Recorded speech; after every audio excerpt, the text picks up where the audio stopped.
All right, welcome to the revolution. We're going to do something fun and exciting today.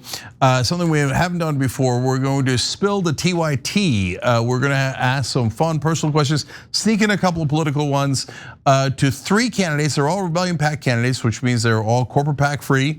They're Israel free. And they are populist left. So joining me to do that is our political community director and someone also helping to run Rebellion PAC, Kara Eastman. And Kara and I are going to talk to 3 candidates. Saikat Chakrabarti from California 11. He already knocked out Nancy Pelosi in that race, not a big deal. Bryce from Wisconsin 1 and Richard Ojeda from North Carolina 9. So let's meet our contestants. Well, it's not a contest, but still, all right. Well, it is a contest in that you guys are running for office. So good to see you all. Good to see you as well. Good to see you, Cenk. All right, all right. I love it. If you guys didn't catch it, Richard said airborne. I love that. He is a veteran. All right, well, we're gonna find out more about them through this process. Kara, why don't you get us started? All right, so we've got some questions for each of you, and we'll start with Randy. If you had to pick one meal to eat every day for the rest of your life, what would it be? There's this chicken curry at a Pakistani shop that's not too far. It's like in downtown Racine. That's pretty close by. Just nice and spicy. And the man that makes it, that owns a restaurant, he had some issues with people, racism, because he was Pakistani. So we started, increasing his business, going out of our way to go there. And if I hadn't done that, I never would have found that chicken curry dish. All right, look at that. Being a good guy pays off. Okay. It did. Right, how about Saikat? Same question.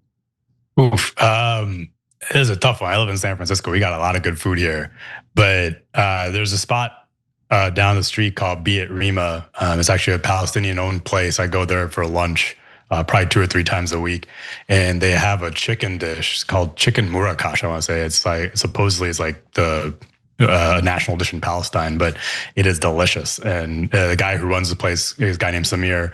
I think he got all the recipes from his mom, and it used to be a burger place that his dad ran, and his dad would never cook the Arab food or the Palestinian food because he thought there'd be no market for it. But after they switched over to a Palestinian restaurant, it's blown up. It's like amazing over there. So I love the place. I wouldn't say blown up, but I hear you. I know. I was saying that. Shit, slipped out. We can joke. It's all among friends. And I like how the first 2 were like a Pakistani and Palestinian. All right, Ojeda, what are you picking for your food? Whatever my wife cooks today. That's how we roll. But I will tell you, my wife absolutely, when she makes steak, I love it. I think it's the best. She puts mushrooms and stuff on it, and it tastes phenomenal. So I'm going to go ahead and give my wife the shout out on that one. No, that's a smart man right there. All right, I'm going to ask my favorite question now, and I'll start with Saikat on this one and go the other way. So Saikat, sport that you played in high school, or band, or any extracurricular activity? I played basketball. I wasn't good at it, but I didn't play part of the school. But I played basketball all the time. I unfortunately went to a high school that was really good at basketball, and they won state my senior year. So the extracurricular I did, because I was a freaking nerd, I did math competitions. I did programming contests and math contests in high school. That's actually what I was good at. No, of course you did. Okay, Ojeda, how about you? Okay, so I used to get into a lot of trouble because I used to fist fight all the time. And then one day, this guy walked out there because I was getting ready to get into a fist fight in middle school. And he says, if you want to act tough, why don't you come wrestle? And I went ahead and called his bluff, and I went, and I had an absolute great time. It was like, this is like legalized fighting where you can, don't get in trouble. But I loved it. I ended up wrestling for 5 years. I actually wrestled a year in Germany. I think it's a great sport. I think it teaches you a lot about, there's all kinds of sports where you can blame somebody because they didn't throw a ball or catch a ball. But when it comes to things like wrestling and boxing, if you don't win, then you gotta train harder and try to win the next time. Yeah, so it's funny because Saikat and I started Just Democrats together, but I'm probably most similar to Richard. I also wrestled. I also got into a lot of fights. And I remember thinking when I started playing football and I was middle linebacker, I was like, so this is legal. This is okay. I could just take this guy's head off, and people are going to applaud that. Okay, this is my kind of sport. All right, how about you, Randy? I played baseball, basketball, football. I was on the chess club. I was in the band and orchestra and jazz ensemble. We had probably one of the best jazz ensembles in the state in 1983. And there was one time I even was playing football, and at halftime I ran up and sat with the band and played my trombone. So I was like, I got into a lot of stuff with it. That's amazing. Okay, so Randy is a combination of Richard and Saikat, which, by the way, again, I'm right there with you. I went to constitutional competitions in high school and Model Congress and Model UN, but also played football and wrestled. So, you know what that is? America. Yeah. All right, Kara, back to you. All right. This is a pretty hard-hitting question. Actually, Cenk, we're gonna start with you. What's your morning routine? Oh boy, I didn't know I was gonna get thrown in here. Okay, my morning routine is get up, work. Okay, but first, no, seriously. First, I gotta take my daughter to school or to the bus stop, then my son, and then make myself a pot of coffee, get in and start tweeting. Got to read for the show, got to answer emails for business. So a lot to do. All right, Richard, what's your morning routine? So I do a show every night called Ojeda Live. So what happens when I first wake up, I look on my phone to see what Donald Trump has done for the day.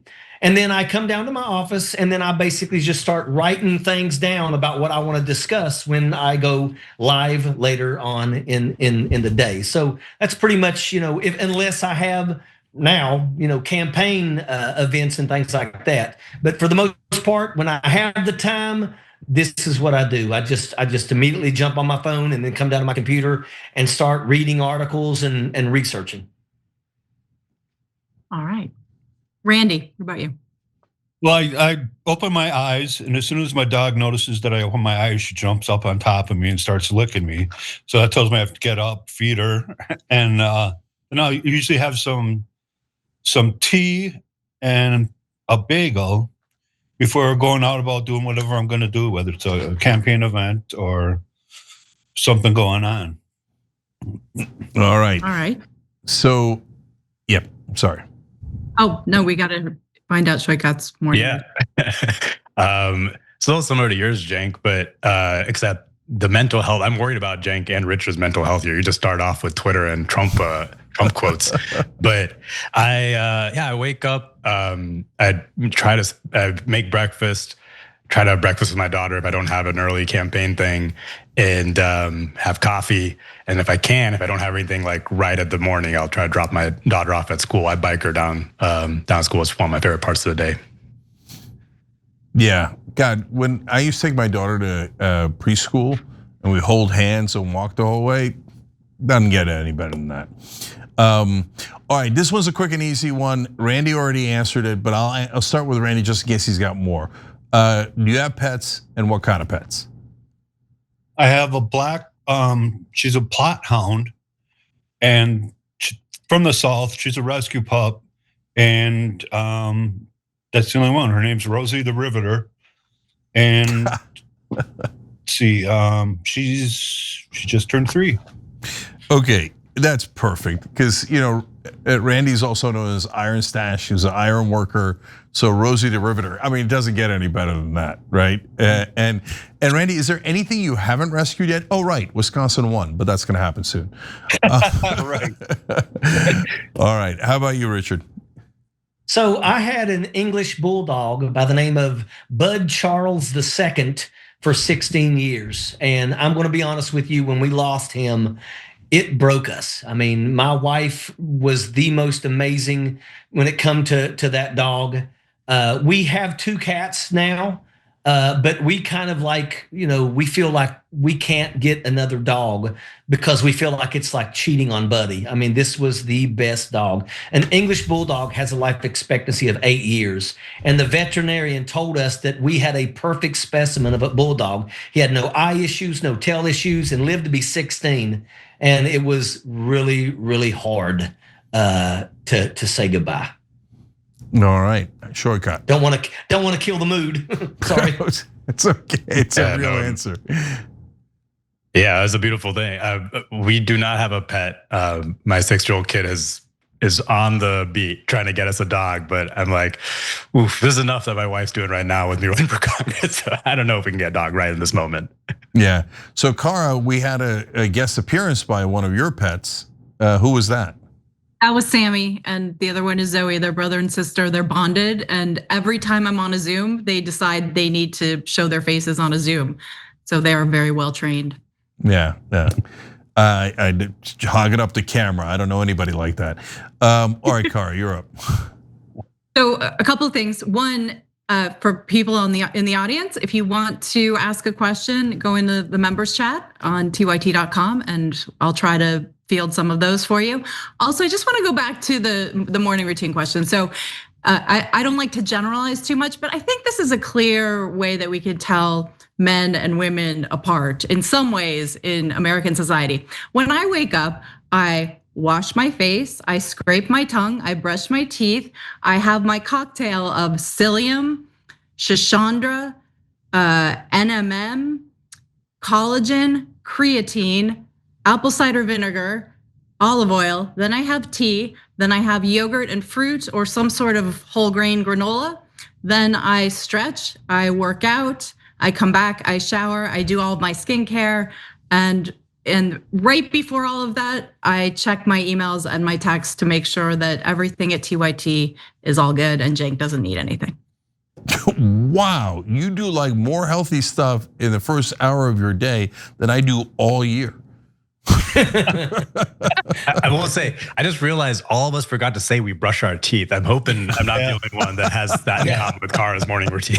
No, we're populist. We don't brush our teeth. Brushing's for the weak.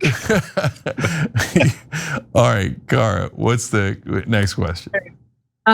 Let's see, let's start. Saikat, what are you superstitious about?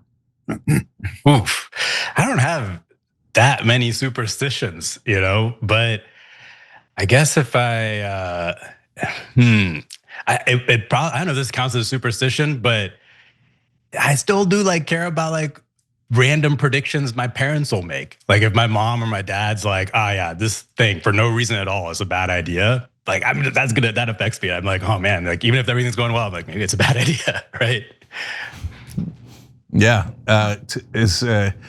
as an immigrant, I know about parents' friends influencing things. So yeah, it could be completely illogical. So I consider that a superstition, kind of. Yeah, my mom hasn't given me a compliment yet because of the evil eye, but I'm working on it. Okay, all right, Randy, how about you? I'm really not superstitious at all. I can't think of, nothing comes to mind. I mean, it's not like I don't believe in ghosts, or I believe in karma. You do good things and good things happen to you. It's basically how I operate. All right. Richard? Well, honestly, I really don't. I don't have any superstitions. I don't follow anything like that. So, I just take the day as it comes. Wow. Okay, since we went over there, then I'm forced to ask Cara, do you have any?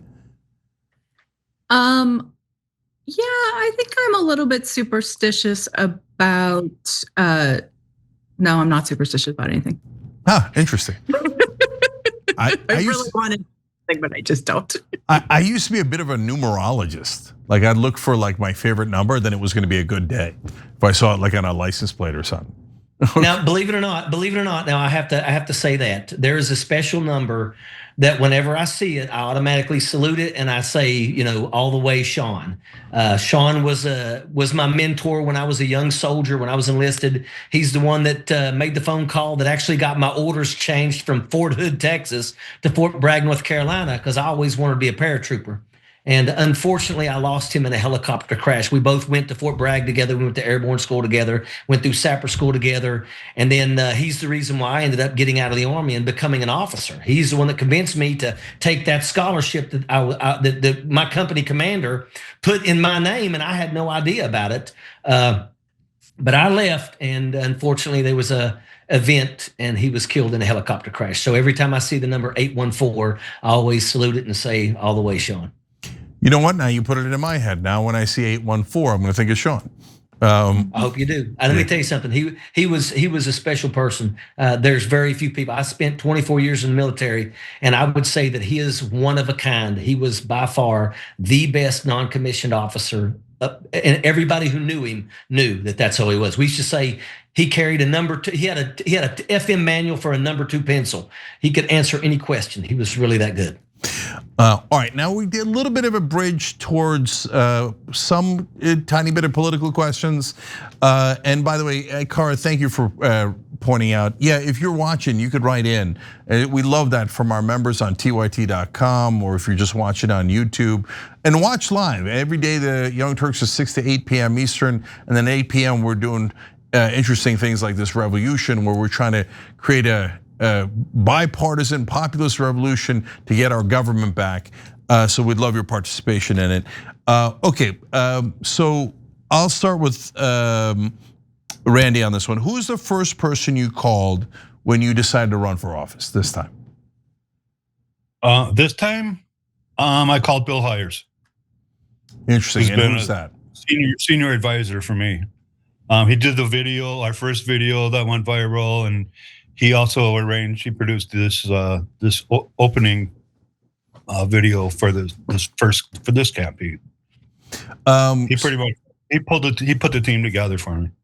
All right, that makes sense. And if you haven't seen it, the original IronStache video from last time Randy ran, and he ran against Paul Ryan, so it was a giant race back then. That IronStache video was awesome. So good call. Saikat, how about you? Well, obviously I talked to my wife first, so that wasn't a call. But honestly, like the first calls I made were to some of my closest friends who've kind of seen me go through my political journey and like my whole life journey, and so I talked to the folks who kind of know me and know what's been driving me this whole time, and just ran it by them because it was something very different. I've been working behind the scenes, as you know, Cenk, for a long time, working on the recruiting other people, helping their campaigns, working on the policy side. And this was a different thing for me to enter into the fray myself. And so I kind of want to hear from my friends, what they thought of that. Did they think that I had what that would take? And getting their confidence gave me confidence. So do you remember it was Zach, Corbin, anyone else? Oh, I mean, Zach actually and Corbin were like, I don't even consider them because they were the ones trying to talk me into doing it for a while. But so yeah, they were the first ones I talked to about it. After that, I'd say the first person I called were like my friends from high school. Yeah, Zach Exley and Corbin Trent were a huge part of Just Democrats. In fact, communications director for Corbin, one of the founders for Zach. And Saikat's known them for a long time. Okay, how about you, Richard? Yeah. So obviously speaking to my family, that was important, but I contacted the people that were on my campaign team back in 2018. As you know, we were #1 in flipping red votes blue across the country. And I'm going to tell you that it was absolutely wonderful when every single one of them basically said, let's go. David Graham, Randy Jones, Morgan Fowler, Madeline Salmons. I mean, these are names that maybe you don't know, but I'm going to tell you, these are people that are balls of fire. And when they gave me the thumbs up, I knew that we're ready for this fight. And let me tell you, we're ready for this fight. Yeah, some good names in there. Let me throw Amy Dora in there just in case she's watching, because she's awesome too, and Jamal. So since we work in progressive and populist politics, we know a lot of these guys in there. A lot of them are superstars. All right, Cara, you're up. All right, this question is from Benjamin on TYT.com. It is, let's see, Randy, if you had a superpower, what would it be? Probably be able to fly. Saikat? Teleportation for sure. I want to. Oh, one up me. You got to one up me. Randy's taking an hour to fly across the world. Saikat's like, sorry, I was already there. Saikat worked in tech, to be fair, so. Yeah, that's what I was working on. Randy's building a plane. He's an iron worker building a plane, and Saikat's building a teleporting machine. Yeah.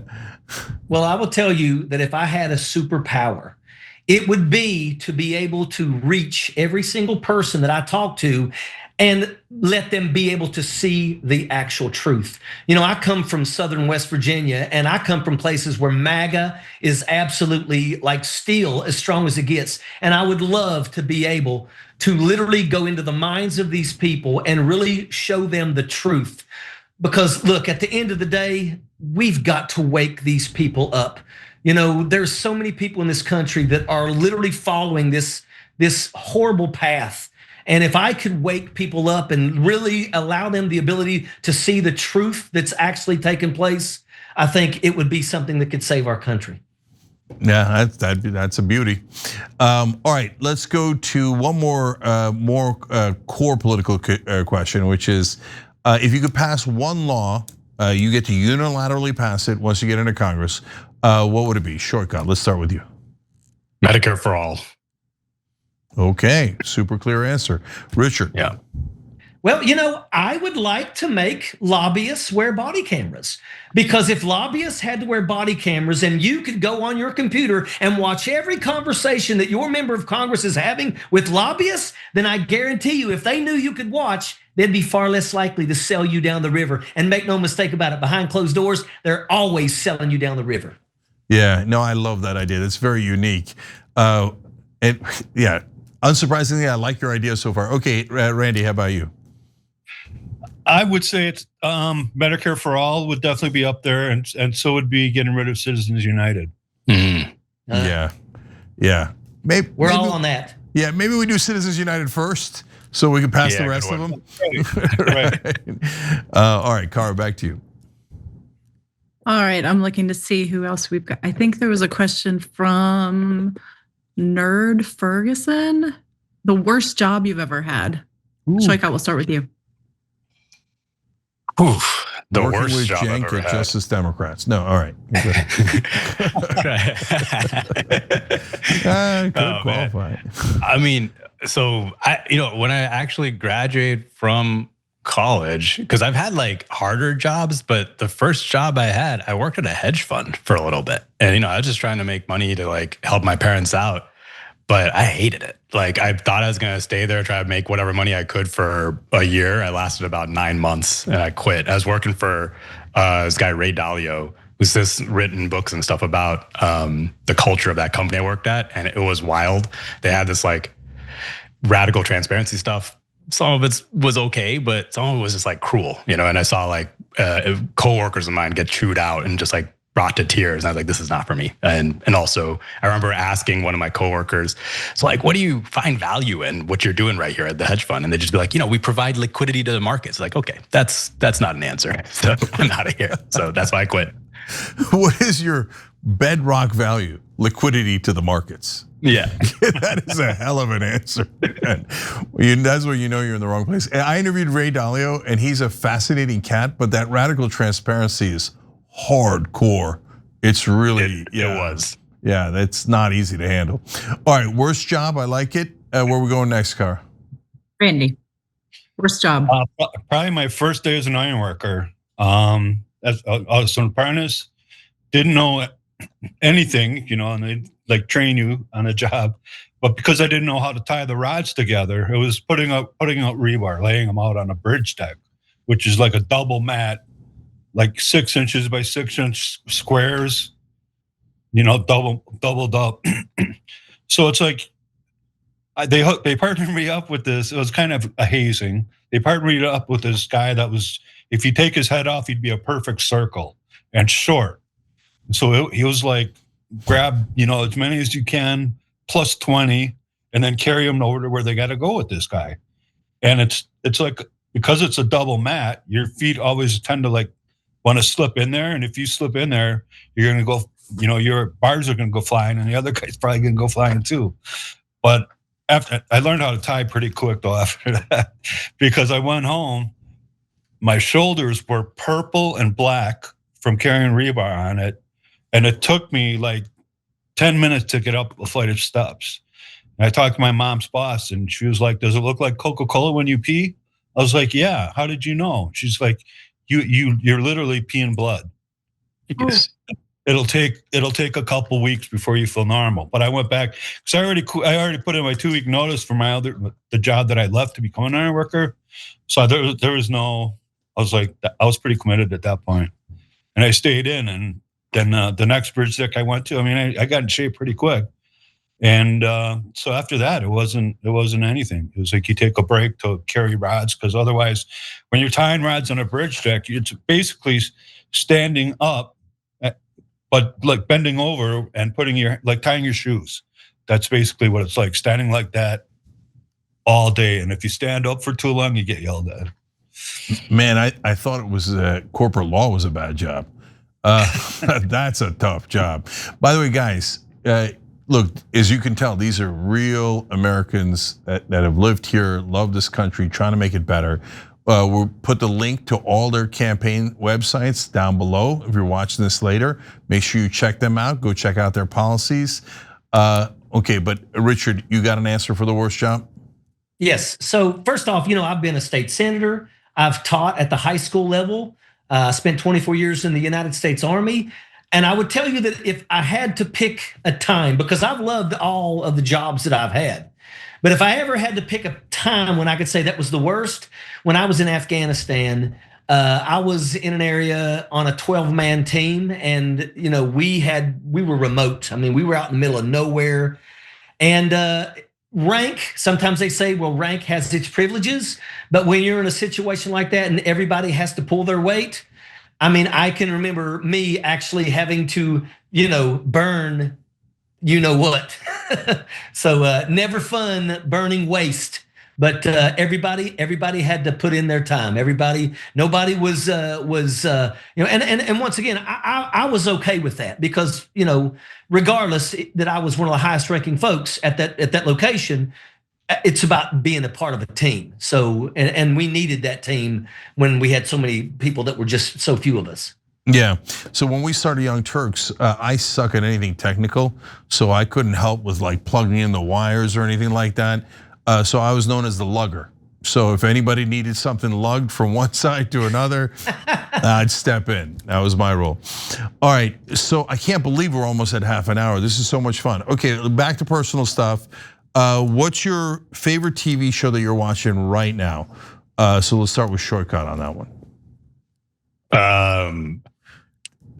I've started and stopped multiple TV shows since starting this campaign. I'm trying to think of what the last one. I was rewatching Firefly, which is one of my favorite shows of all time, and that's what we're in the middle of right now, and I love it. So yeah, it's got to be that. All right, interesting. Richard? I just started watching Peaky Blinders, but I'm only on the second episode, so I'm still trying to get a better understanding. But I mean, it seems pretty cool. I think it's going to be a good show. Yeah, it's a badass show. It's about gangsters back in the day in the UK. You got to turn on the captions, otherwise it's hard to understand their English. Which is ironic, but anyways, Randy. Currently, I'm watching old episodes of All in the Family. Oh wow! Okay, well, shout out to Rob Reiner. It's just, and that's part of the reason. Yeah. But it's, it's something how Archie Bunker was portrayed, and how opposite it was from his real person. Okay, I'm now going to tell you guys the most depressing personal fact out of this whole thing. When Archie Bunker was on the air, the guy who played Archie Bunker was younger than I am today. Yeah. Ouch. Okay. I know, isn't that crazy? That's a fact. Wow. That's a fact. Yeah. It was like he was in his 40s. Yeah, and then even by the end, he still was younger than I am today. You're looking better, Cenk. It's all right. Yeah. Oh yeah. That's I look so good. Okay. Anyway, maybe that'll be my last question to you guys. But we're almost out of time, so let's do a couple more. Cara, what do you got? Well, wait, Cenk, what are you watching? Oh, me. So I loved Severance on Apple, and so then I started Pluribus on Apple, which is like the same guy, Vince Gilligan, who did Breaking Bad and Better Call Saul. And so it's trippy, it's fun. Both of those shows are really trippy, gets you thinking. I like shows that make you think. But Vince, hurry up a little bit. Like he takes too long in every scene. I love you, brother, but let's go. We got places to go. Anyways, yes, go ahead, Carl. All right. Let's see, Richard, if you could replace one government form with a single button, which form would it be? A government form? Mm-hmm. I'm a form. You know Something what? that you like go through the government to get. I mean, I really wish that it was easier for veterans to be able to get, their benefits.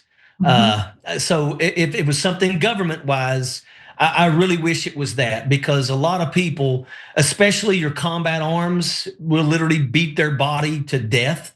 And when they get out, they have to literally fight for sometimes years to be able to get, the injuries that they have sustained from their bodies. And that's a fact. I mean, it is a fact. If I could make that process an easy process, I would love to do that. So that's a tough question that Cara asked, but that's a great answer. And I'll back up what Richard's saying, because when I ran for office, every veteran I ran into said the same exact thing. Like, it's got to be way easier than this. This is crazy. It's got to get better. It's got to be better. All right. Yep. All right, Saikat. Yeah, I mean, I got two answers to this. One is, I think you're right about with veterans benefits, but like any attempt to get healthcare benefits in our system, like trying to get Medicaid benefits, trying to get Medicare benefits, like trying to file any like insurance claims, it all sucks. But I'm gonna say, your taxes, because you could replace that with a button. It's absolutely wild. Like the IRS has all the information to just file your taxes for you. And this is one of the things where we actually tried to make it legal, because currently it's illegal for the IRS to file your taxes for you.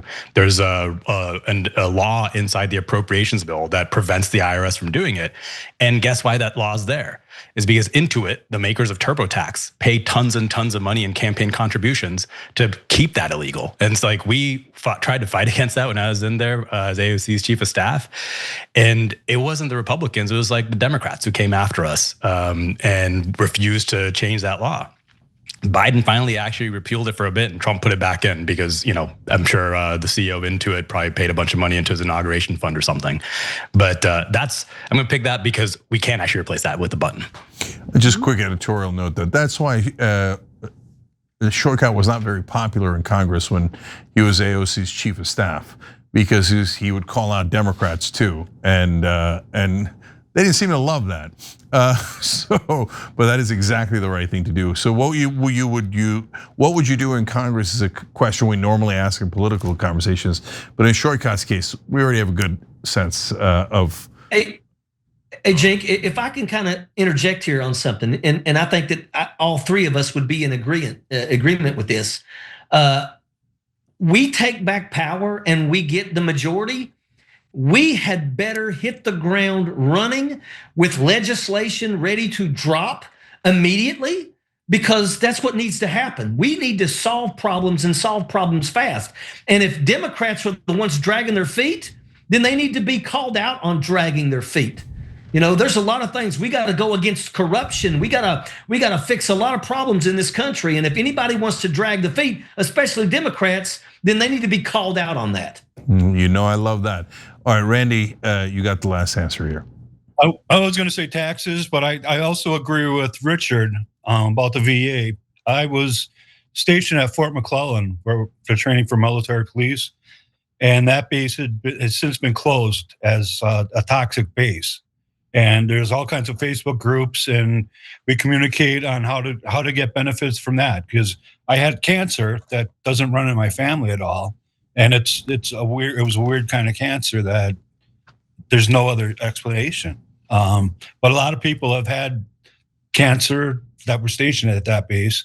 It was not only the MP training base, but it was also the training for chemical warfare.